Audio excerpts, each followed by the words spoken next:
ഈ തിരുവാങ്കുളത്തെ 4 വയസ്സുകാരി പീഡിപ്പിച്ച പ്രതി കുറ്റം സമ്മതിച്ചു എന്നാണ്. നമുക്കൊപ്പം തത്സമയം റാഫി കരീം ചേരുന്നു. റാഫി, യഥാർത്ഥ നിരന്തരമായ പോലീസ് ചോദ്യം ചെയ്യൽ ഇയാൾ കുറ്റം സമ്മതിച്ചു എന്ന വാർത്ത വരുന്നു.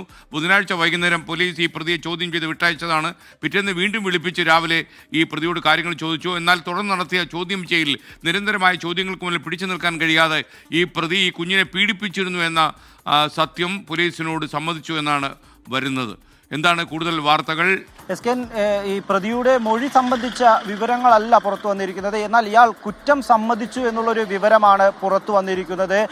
ഇയാൾ ഈ കുട്ടിയെ പീഡിപ്പിച്ചിരുന്നു എന്ന് പോലീസിനോട് സമ്മതിച്ചിട്ടുണ്ട്. ഒരു പറ്റിപ്പോയി എന്നതാണ് ഇയാൾ പോലീസിനോട് സമ്മതിച്ചത്. എന്നാൽ ആദ്യഘട്ടത്തിലെ ചോദ്യം ചെയ്യലിൽ ഒന്നും തന്നെ പ്രതി പോലീസിനോട് കുറ്റം സമ്മതിച്ചിരുന്നില്ല. എന്നാൽ നിരന്തരമായുള്ള ചോദ്യം ചെയ്യലാണ് പോലീസിന് മുന്നിൽ പ്രതിയെ കുടുക്കിയത്. മറ്റു വിവരങ്ങൾ പുറത്തു വരേണ്ടതുണ്ട്. നിരന്തരമായ പീഡനമായിരുന്നു എന്നുള്ള വിവരങ്ങൾ പുറത്തു വരേണ്ടതുണ്ട്. കാരണം ഈ പ്രതിക്ക് കുട്ടിയെ പീഡിപ്പിക്കാനുള്ള സാഹചര്യം അവിടെ കുറച്ചു കാലമായി രൂപപ്പെട്ടിരുന്നു എന്നുള്ളതാണ്. ഈ പ്രതിയും കുട്ടിയുമായി അടുത്തിടപഴകിയിരുന്ന ആളുകളാണ്. കാരണം ഈ വീടുകൾ ഒരുമിച്ചുള്ള വീടുകളാണ്, വളരെ അടുത്തടുത്ത് നിൽക്കുന്ന വീടുകളാണ്. ഒപ്പം തന്നെ ഈ കുട്ടിയുടെ അടുത്ത ബന്ധുവാണ്. ഈ കുട്ടിയുടെ കാര്യങ്ങളിൽ ഇടപെടുന്നതിനും കുട്ടിയെ കാണുന്നതിനും സംസാരിക്കുന്നതിനും ഈ കുട്ടിയുമായി ഏറ്റവും അടുത്തിടപഴകുന്നതിനും എല്ലാം തന്നെ സാധിക്കുന്ന സ്വാതന്ത്ര്യമുള്ള ഒരു വ്യക്തിയാണ് ഈ പ്രതി. അതുകൊണ്ട് തന്നെ ഇത്തരത്തിൽ കുട്ടി ഇയാളുടെ അടുത്തുണ്ടായിരിക്കുന്നതിനുള്ള സാഹചര്യം എല്ലാം ഉണ്ടായിരുന്നു.